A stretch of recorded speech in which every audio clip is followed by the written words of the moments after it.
fans, and welcome to another video. This is a midweek update, which means I've smashed together some clips of me working on my jet ski, and this is part of the reason why this video is kind of edited a little bit shoddy.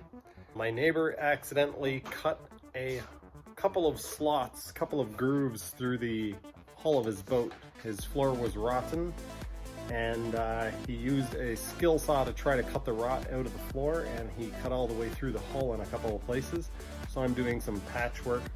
I'll probably release that as a separate video, I don't know, maybe along Sunday with one of my other videos. We'll get into that in a different video at a different time. But I am doing some pump work on the X2, a bunch of other stuff. Anyway, I've done some stuff. I didn't film a whole lot, but here's that footage. I got the X2 loaded up. Got to do a test fire on it like I always do before I head out to the lake, and it's not doing anything. So I think maybe the starter relay. I just used this wire to jump power to the, or jump ground actually, to the starter relay, and it's not working, so I'm going to swap it out. I have one in my truck, fortunately, because they are tractor starter relays. This is the same one that I ran on the X2 for a season, and it got quite a bit of a thrashing, and it got quite wet a lot, many times. I'm removing the relay, and I immediately see what the problem is. I don't know how this happened, but maybe we'll get a better idea when we get it out. I went to loosen this wire, and the terminal is just flopping around. So, yeah. I'm gonna have to use two hands to hold this, but it looks like the terminal broke or something. Anyway, I'm not really sure how this happened, but it looks like the inner nut loosened off, and so now this terminal's just flopping around. Just got everything hooked back up. Let's see what happens. Nice. All right. BJ showed up, and look what he did to my pump. He put it in my hand. That new impeller needed to be broken in. So, after being out at Twin Valley, I noticed there's a bit of a rumble sound. I don't think I pointed it out in any footage because the engine is so loud you can't scream over it and be heard. But yeah, I don't know if it can be picked up on camera here, but pretty obvious those stator vanes have some issues. I'm gonna pull the impeller off now and take a closer look. First off, what is that blue stuff? And I think probably the problem with my pump is the powder coating is too thick, which is causing the pump pressure to go way up. And yeah, that's causing cavitation. I don't see anything else wrong in here. What an absolute mess I have going on here. So that is the 650 pump, which is completely destroyed. 1, 2, 3, 4 out of 6 have big chunks missing out, and one of them is cracked really bad.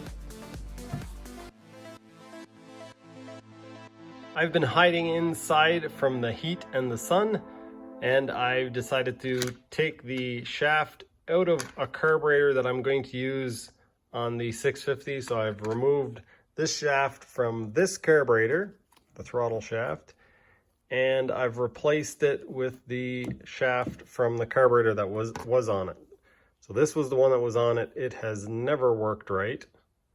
The one that I was running on it that was working okay was this one, and it had that. I had to make this little attachment piece so that I could run it. So I've got the screws removed, shaft put back in, I've got them Loctited in place, and now I'm going to switch some of the internals. I'm going to at least check the jets and stuff.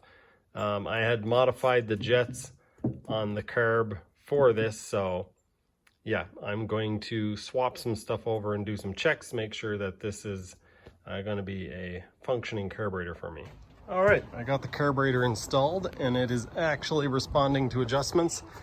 I don't have the pump installed right now, so there is no load on the engine whatsoever. So I'm not going to try to do the final adjustments until I get it to the water. But it was way too lean. I actually had to turn the low speed screw out to get it to run. And so that means that it can be adjusted too lean. The other carburetor, I would crank the screw in all the way and it would still work. It didn't seem to make any difference. They're both running 78 pilot jets, so I don't know what is wrong with the other carburetor, but we'll have to get this out to the water and test it and see if it works any better. All right, YouTube, I've decided to put this pump onto the X2. I've ordered a pump shoe. I've also ordered something else that I'm going to try on it, but we'll get into that at a later point. I decided to, instead of shimming out the impeller, so I found this washer, and it looks to be about 3 millimeters thick. If I put that in there and tightened up the impeller, I actually had clearance, it would work. But apparently you get a little bit from doing a setback impeller, so if I put that washer in there, that would be doing the opposite of that. There's a very harsh transition in the pump between the slip ring and the stator vanes, and so I basically put an aggressive taper on there and tried to smoothen that out. I'm far from done on it yet, but I've basically, the red that you see there is marker. I put some marker on there, put the impeller in, spin it, see where it touches, and then do a little bit of dremeling with the Dremel impeller going into the pump.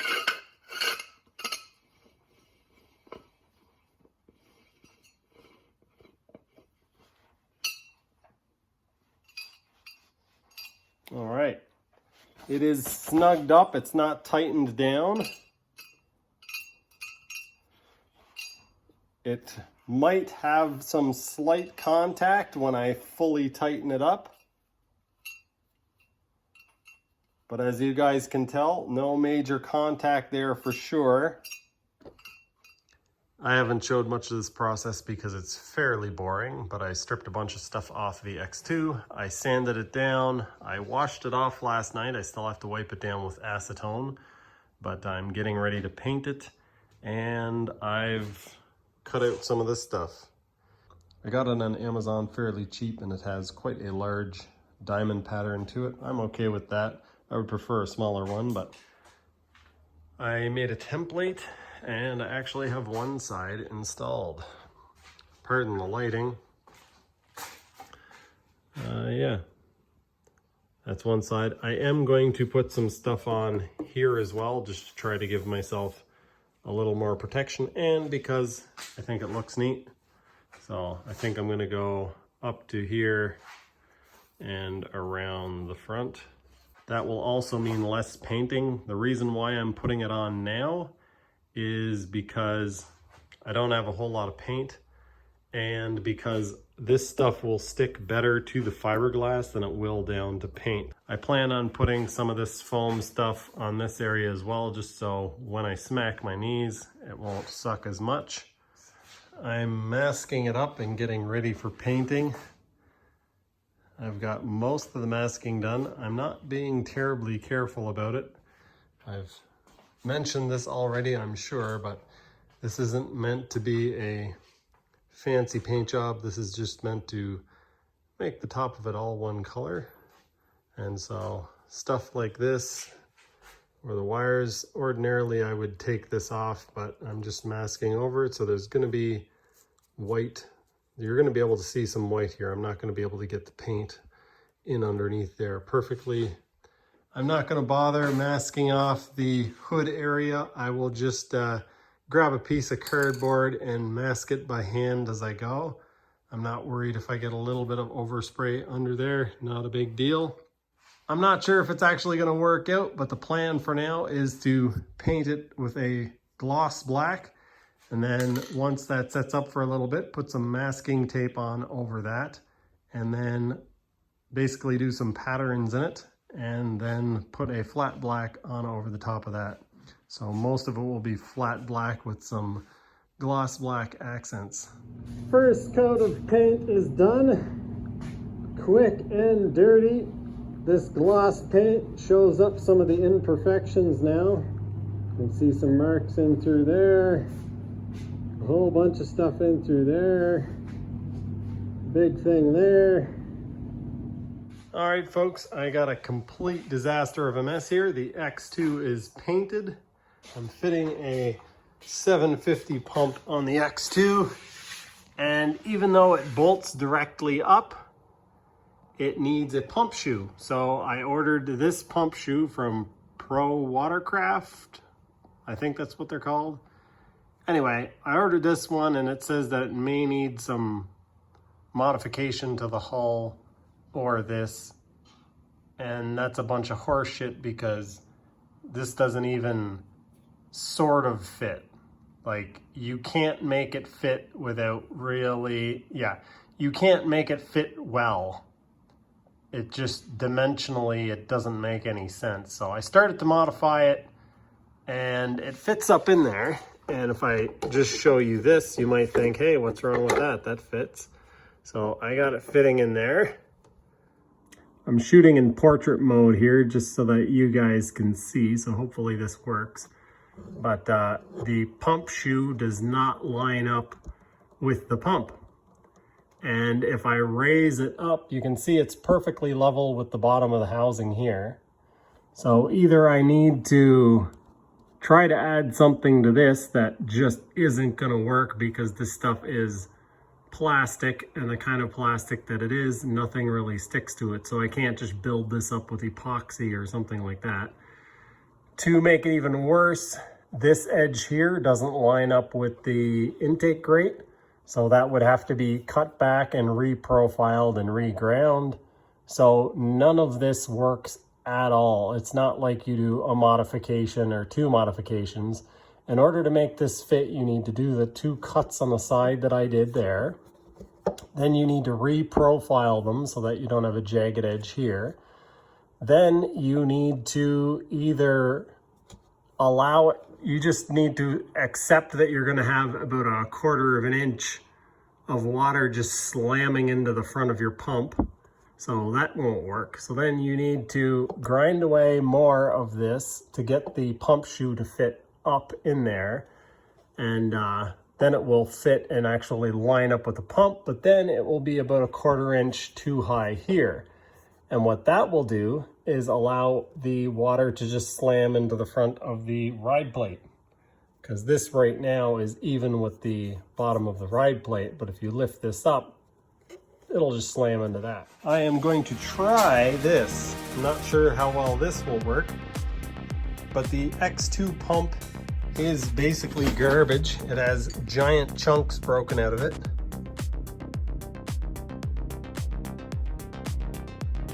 What I've decided, I'm going to use my bandsaw and I'm going to cut the shoe off of this and see if I can make that work with the 750 pump. I think it'll probably work better than what I have now.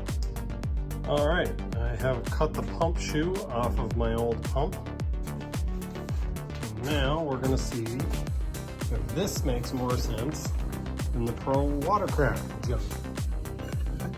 Would you just look at that? It actually works. Everything lines up. I know you guys can't see a whole lot, but yeah.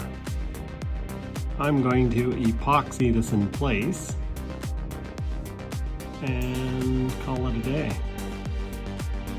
I think I said this on camera already, but I have modified the pump in order to make the impeller fit. I think most people either modify the impeller or the shaft. But what I did was I tapered the edge. Normally there's a very sharp shoulder where the slip ring, or the, is that what you call it? Wear ring, meets the vanes. There's normally a very sharp shoulder there. And I basically took a Dremel and a file and some sandpaper and a whole bunch of other stuff, and I tapered back that edge, or chamfered back that edge enough so that the impeller has clearance on the back side.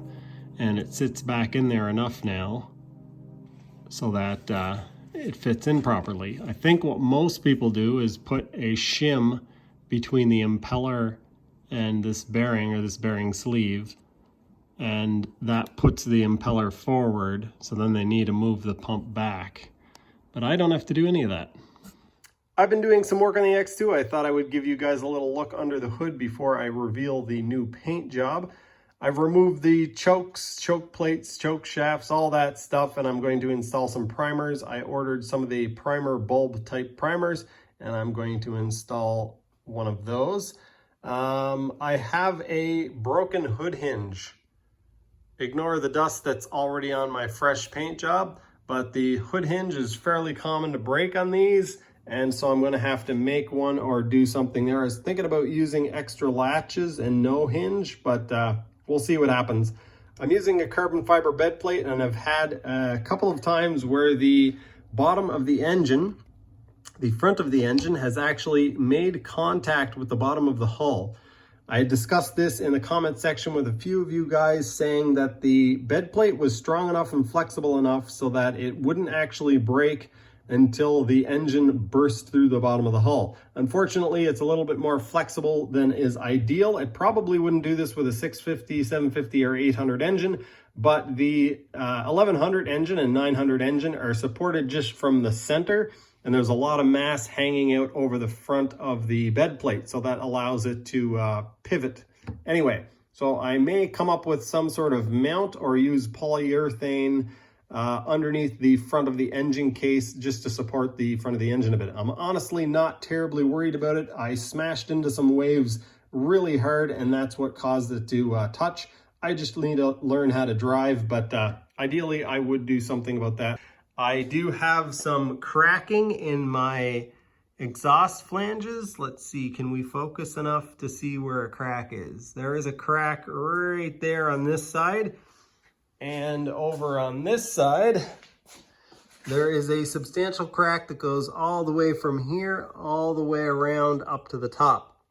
And the reason for that is this. I don't have my water box fastened down or strapped down in any way. The only thing holding the water box in place are the 3 hoses that attach to it. And so it means less pieces, it means less weight, but it also means that my exhaust outlets are supporting the weight of the water box, and so I need to beef them up a little bit. I need to add some weld to them basically. When I welded the flanges on, I just did it without any filler material, so without any welding rod. I just fused the 2 pieces of metal together, so I need to take care of that. That seems like it was a lot of words to say that I need to fix my exhaust outlets. Oh, there it is. Okay, so things that need to be done still. There's little things like the hood hinge or hood hinge latch on the top. That needs to be reinstalled on both sides. I also need to do something about the color of the handlebars, but I'm kind of okay with that. I think it looks good that it looks bad. I'm also going to do something about this. So my hood had a big piece missing out of it that covered up the hinge area. And so what I'm going to do is actually use, here it is right here. I'm going to use a piece of this stuff here and run that down the center. It's not going to stick to the lower part, but it's going to cover over the lower part. So I'm going to install that on there so that it's tapered the same as the hood is. And just to get a little bit of color up here, I would like to have a little bit more green on the top. As you guys can see, I still have my old seat cover, and that is going to change. I just need to get some staples, but I do have this HydroTurf seat cover. See if you guys can see that. So that HydroTurf seat cover is going to be replacing that thing. This does not go with the, it never looked really good, but it kind of went with the look of it before. Now it doesn't look good or go with the look of it.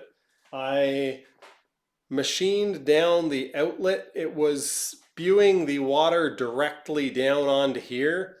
And not only was it not very noticeable, but every now and then it would throw a bunch of hot water on my foot, and it doesn't burn or anything, but it really freaks me out. I'm like, why is my foot so hot? This is white, which looks really ugly.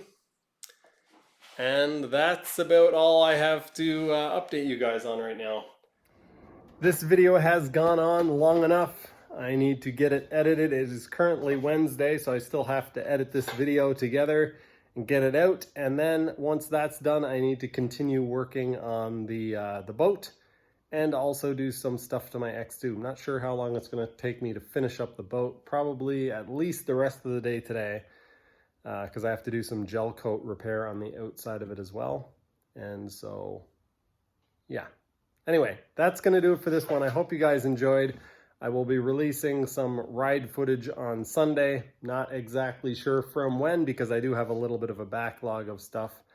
As I stated in a couple of my videos already, I'm planning on going and visiting the Jet Ski Brothers. Haven't worked out an exact date, but I'm hoping to get there, I think either the 2nd or 3rd week of August. So look forward to that. Anyway, that's going to do it for this one. Thanks for watching, and I will see you next time.